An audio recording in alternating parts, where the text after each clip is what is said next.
long after the episode, Lennox asked the princess whether she was prepared to spend the rest of her life coping with the press. Her answer was telling in its naivete. She said, "Oh, Mr. Lennox, Prince Andrew will get married and I'll be forgotten about. And there'll be a new woman on the scene." And I said, "I don't think that's going to be the case." In truth, Diana would be hounded by the press for the rest of her life. I had a very bad time with the press because they literally haunted me and hunted me. Haunted and hunted, Diana struggled to cope with feelings the press would know nothing about, but which would shape the rest of her life and their coverage of it. When we return, Princess Diana reveals her secret torment.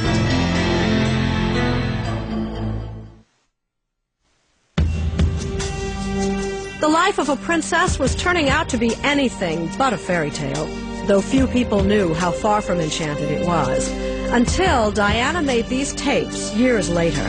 Tapes heard tonight for the first time ever in public, revealing how deeply unhappy she had been. One minute I was nobody, and the next minute I was Princess of Wales, mother, media toy, member of this family, you name it. And it was just too much for one person at that time. The outgoing, fun-loving girl that caught Charles' eye and captivated the nation tried her best to keep up appearances, flashing that million-dollar red carpet smile. But behind closed doors, Diana said she was retreating into her shell.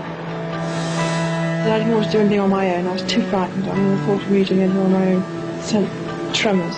So I stuck with whatever Charles did, but the pace was phenomenal. It didn't get easier. I just got used to what people required from the Princess of Wales.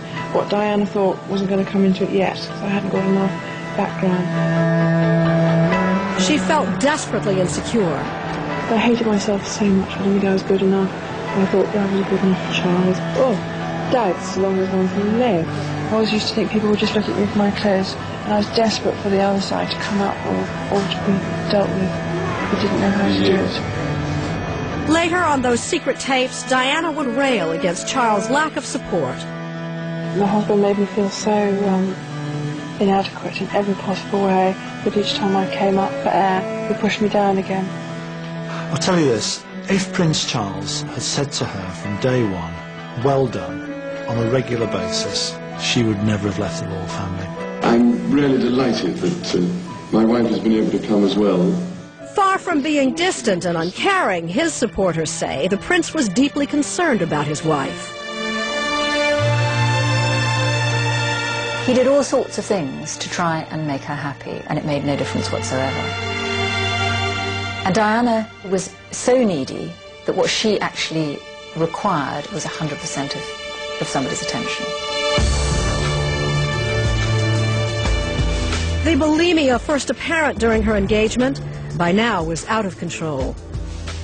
And I wasn't well at all. I told everybody I was tired the whole day, but there was the bulimia that was totally taking grip of me. Suddenly in the middle of dinner, I got sick and come back again. And they said, "Why don't you go off to bed?" And I felt it's my duty to sit at the table. Duty was all over the shop. I didn't know which way to turn at all. Soon, says James Colthurst, her eating disorder was a well-known fact in the royal household. The bulimia was evident, I think, to anybody who'd known her before and then subsequently saw her, and she became thinner and thinner.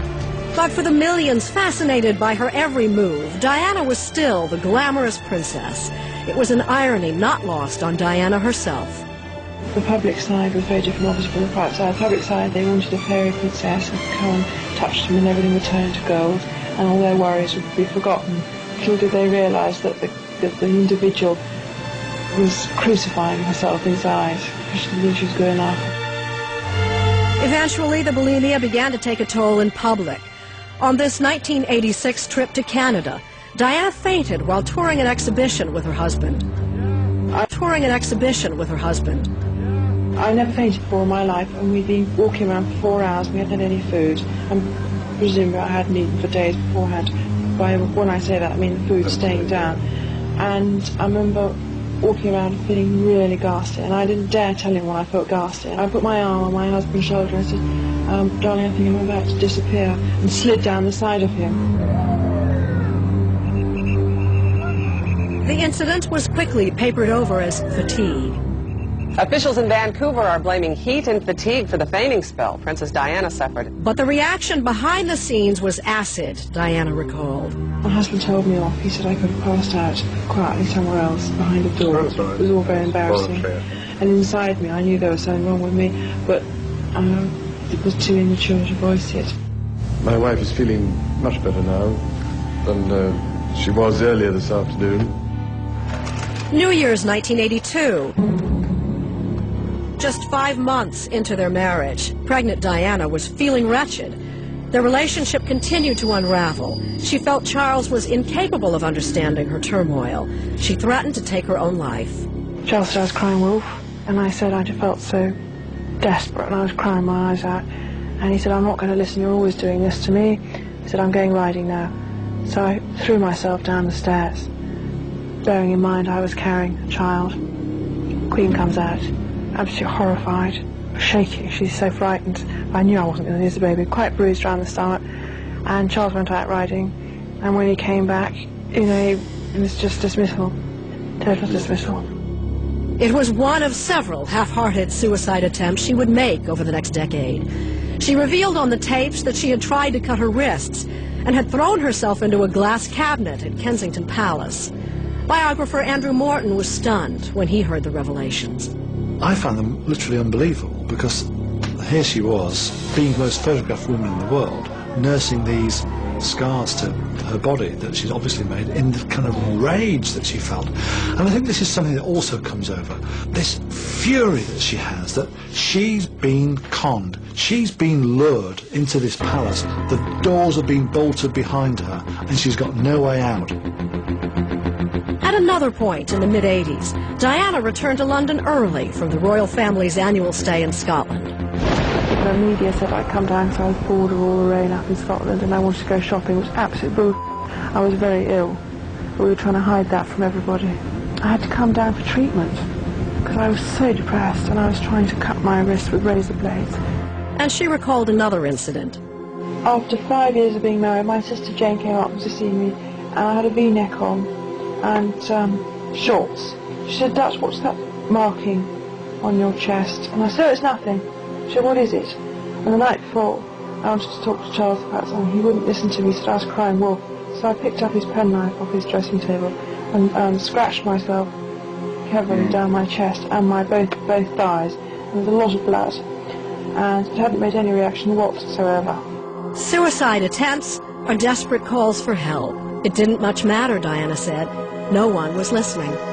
I was just so desperate. I knew what was wrong with me, but nobody else around me understood me. I needed rest and to be looked after inside my house, and for people to understand the torment and the anguish going on in my head.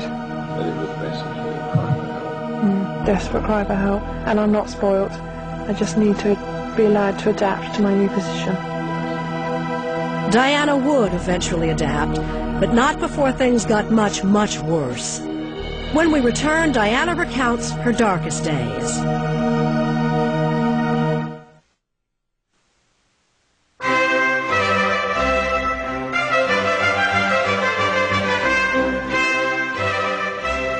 From outside the palace gates, spring 1982 appeared idyllic as the royal couple awaited their first child.